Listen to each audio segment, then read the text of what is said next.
गुरुर्ब्रह्मा गुरुर्विष्णु गुरुर्देवो महेश्वरः गुरुर्साक्षात् परब्रह्म तस्मै श्रीगुरुवे नमः।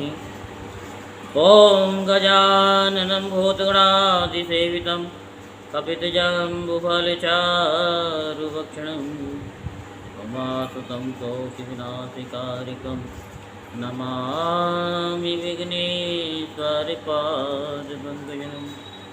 बोलो शंकर भगवान की जय, बोलो उमापति महादेव की जय। आज हम आपको शिव महापुराण की कथा सुनाएंगे। जो शिव महापुराण की कथा को प्रतिदिन सुनते हैं उनकी सभी मनोकामनाएं पूर्ण हो जाती हैं और उनके जीवन से कष्ट कोसों दूर भागने लगते हैं, जो नियम पूर्वक सुनते हैं। अब हम आपको शिव पुराण में योग के अनेक भेद, उसके 8 और 6 अंगों का विवेचन, यम नियम, आसन, प्राणायाम, 10 वेद और प्राणों को जीतने की महिमा, प्रत्याहार, धारणा, ध्यान और समाधि का निरूपण की कथा विस्तार पूर्वक सुनाते हैं। तो आप सभी मन को एकाग्र करते हुए शांति पूर्वक कथा को श्रवण करेंगे और धर्म लाभ प्राप्त करेंगे।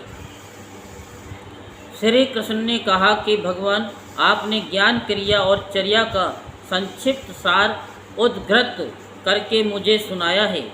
ये सब श्रुति के समान आदरणीय हैं और इसे मैंने ध्यानपूर्वक सुना है।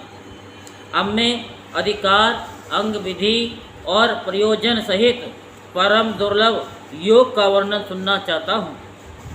यदि योग आदि का अभ्यास करने से पहले ही मृत्यु हो जाए तो मनुष्य आत्मघाती होता है। अतः आप योग का ऐसा कोई साधन बताइए जिससे शीघ्र सिद्ध किया जा सके, जिससे कि मनुष्य को आत्मघाती न होना पड़े।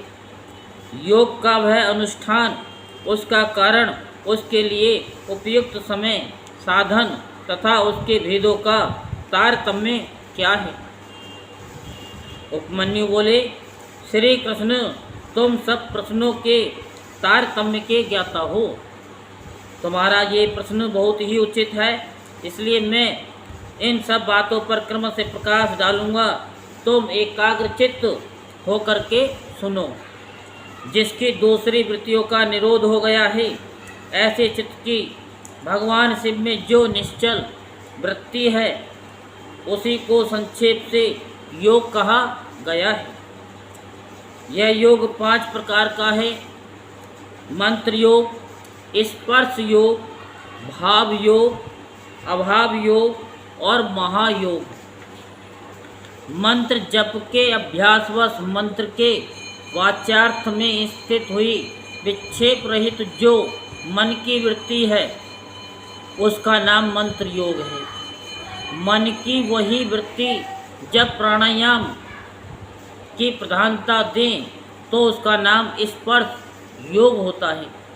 वही स्पर्श योग जब मंत्र के स्पर्श से रहित हो तो भाव योग कहलाता है, जिससे संपूर्ण विश्व के रूप मात्र का अवयव विलीन तिरोहित हो जाता है। उसे अभाव योग कहा गया है, क्योंकि उस समय सद्वस्तु का भी भान नहीं होता, जिससे एकमात्र उपाधि शून्य शिव स्वभाव का चिंतन किया जाता है और मन की वृत्ति शिव में ही हो जाती है। उसे महायोग कहते हैं। देखें और सुने गए लौकिक और पारलौकिक विषयों की ओर से जिसका मन विरक्त हो गया हो, उसी का योग में अधिकार है, दूसरे किसी का नहीं। लौकिक और पारलौकिक दोनों विषयों के दोषों का और ईश्वर के गुणों का सदा ही दर्शन करने से मन विरक्त होता है। प्राय सभी योग 8 या 6 अंगों से युक्त होते हैं। यम, नियम, स्वास्तिक आदि आसन, प्राणायाम, प्रत्याहार, धारणा, ध्यान और समाधि, ये विद्वानों ने योग के 8 अंग कहे गए हैं, यानी 8 अंग बताए हैं। आसन, प्राणायाम, प्रत्याहार, धारणा, ध्यान और समाधि, ये थोड़े में योग के 6 लक्षण हैं। शिव शास्त्र में इनके पृथक पृथक लक्षण बताए गए हैं। अन्य शिवागमों में, विशेषतः कामिक आदि में, योग शास्त्रों में और किन्हीं किन्हीं पुराणों में भी इनके लक्षणों का वर्णन है। अहिंसा, सत्य, असत्य, ब्रह्मचर्य और अपरिग्रह, इन्हें सत्पुरुषों ने यम कहा है। इस प्रकार यम 5 अवयवों के योग से युक्त है। सोच, संतोष, तप, जप, स्वाध्याय और प्रणिधान, इन 5 भेदों से युक्त दूसरे योगांग को नियम कहा गया है। तात्पर्य यह कि नियम अपने अंशों के भेद से 5 प्रकार का है। आसन के 8 भेद कहे गए हैं। स्वास्तिक आसन, पद्मासन, अर्धचंद्रासन, वीरासन, योगासन, प्रसादितासन और प्रेमकासन, और अपनी रुचि के अनुसार आसन। अपने शरीर में प्रकट हुई जो वायु है उसको प्राण कहते हैं। उसे रोकना ही उसका आयाम है। उस प्राणायाम के 3 भेद कहे गए हैं, रेचक, पूरक और कुंभक। नासिका के एक छिद्र को दबाकर या बंद करके दूसरे से उधर स्थित वायु को बाहर निकालें, इस क्रिया को रेचक कहा गया है। फिर दूसरे नासिका छिद्र के द्वारा बाह्य वायु से शरीर को धोखनी की भांति भर लें। इसमें वायु के पूरक की क्रिया होने के कारण इसे पूरक कहा गया है। जब साधक भीतर को वायु को न तो छोड़ता है और न बाहर की वायु को ग्रहण करता है, केवल भरे हुए घड़े की भांति अविचल भाव से स्थित रहता है, तब उस प्राणायाम को कुंभक नाम दिया जाता है। योग के साधक को चाहिए कि वे रेचक आदि तीनों प्राणायामों को न तो बहुत जल्दी जल्दी करे और न बहुत देर से करे। साधना के लिए उद्धत हो क्रम योग से उसका अभ्यास करे। रेचक आदि में नाड़ी शोधन पूर्वक जो प्राणायाम का अभ्यास किया जाता है उसे स्वेच्छा से उत्क्रमण प्रयत्न करते रहना चाहिए। ये बात योग शास्त्र में बताई गई है। कनिष्ठ आदि के क्रम से प्राणायाम 4 प्रकार का कहा गया है। मात्रा और गुणों के विभाग तारतम्य से ये भेद बनते हैं। 4 भेदों में से जो कनियक या कनिष्ठ प्राणायाम है, ये प्रथम उद्घात कहा गया है। इसमें 12 मात्राएं होती हैं। मध्यम प्राणायाम द्वितीय उद्घात है, उसमें 24 मात्राएं होती हैं। उत्तम श्रेणी का प्राणायाम तृतीय उद्घात है, उसमें 36 मात्राएं होती हैं। उससे भी श्रेष्ठ जो सर्वोत्कृष्ट चतुर्थ प्राणायाम है, वह शरीर में स्वेद और कंप आदि का जनक होता है। योगी के अंदर आनंद जनित रोमांच, नेत्रों से अश्रुपात, जल्प, भ्रांति और मूर्छा आदि भाव प्रकट होते हैं। घुटने के चारों ओर प्रदक्षिण क्रम से न बहुत जल्दी और न बहुत धीरे धीरे चुटकी बजाए घुटने की एक परिक्रमा में जितनी देर तक चुटकी बजती है उस समय का मान 1 मात्रा है। मात्राओं को क्रम से जानना चाहिए। उद्घात क्रम योग से नाड़ी शोधन पूर्वक प्राणायाम करना चाहिए। प्राणायाम के 2 भेद बताए गए हैं, अगर्भ और सगर्भ। जप और ध्यान के बिना किया गया प्राणायाम अगर्भ कहलाता है और जप तथा ध्यान के सहयोग पूर्वक किए जाने वाले प्राणायाम को सगर्भ कहते हैं। अगर्भ से सगर्भ प्राणायाम 100 गुना अधिक उत्तम है, इसलिए योगी जन प्राय सगर्भ प्राणायाम किया करते हैं। प्राण विजय से ही शरीर की वायु पर विजय पाई जाती है। प्राण, अपान, समान, उदान, व्यान, नाग, कूर्म, किरकल, देवदत्त और धनंजय ये 10 प्राणवायु हैं। प्राण प्रयाण करता है, इसलिए उसे प्राण कहते हैं। जो कुछ भोजन किया जाता है उसे जो वायु नीचे ले जाती है उसको अपान कहते हैं। जो वायु संपूर्ण अंगों को बढ़ाती हुई उनमें व्याप्त रहती है उसका नाम व्यान है। जो वायु मर्म स्थानों को उत्तेजित करती है उसी यानी उसकी उदान संज्ञा है।